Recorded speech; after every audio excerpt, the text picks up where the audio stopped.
On today's episode, we have an unusually wonderful pairing to share with you. The pairing of certain wines with this gorgeous plate, which has been developed by Chef Tony Darris at Katia Vineyards Tasting Room in Ocala, Florida. Seared sea scallops, fresh sea scallops.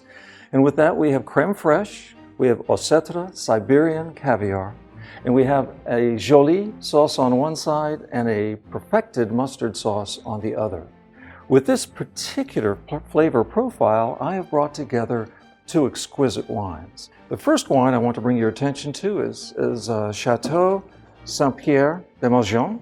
It is from Luberon in Provence, France, and it has the classic 4 grapes in this particular wine, but in a different profile or a different combination than many others. The first grape, of course, is Grenache. It provides the raspberry, strawberry background for a light rosé and giving it that fruity background that's so necessary to take care of some of the sharpness that comes out of these grapes. Secondly, they've brought in Cinsault. Now, Cinsault doesn't have a large impact except it is low acid and is low alcohol. It brings an aromatic to the rosé, which you can sense it immediately in the bouquet and in the initial tasting of the flavor profile. Then thirdly, brought in is a claret. Now this is not claret as you normally buy in the store that has Cabernet, etc. in it.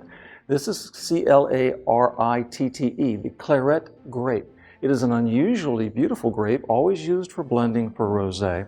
And in this case, it is also used to make vermouth. You possibly have a bottle of that on your shelf at home. More importantly, it gives a high acid content to balance when you're blending, and it brings in some of the flavor profile. Finally, they add Vermentino.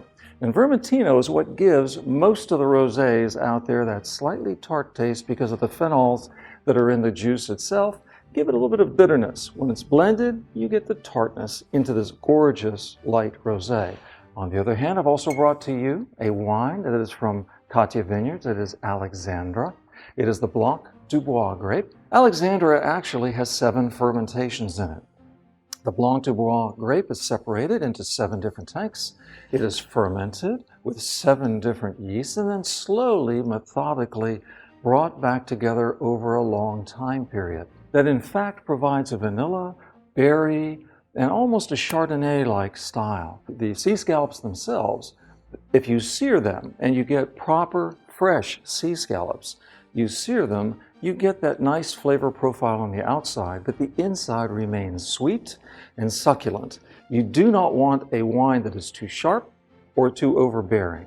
So these 2 wines here, actually, when you taste them with the sea scallop, brings the flavor of that scallop out even more so that you have this wonderful experience while you're enjoying both the wine and the plate.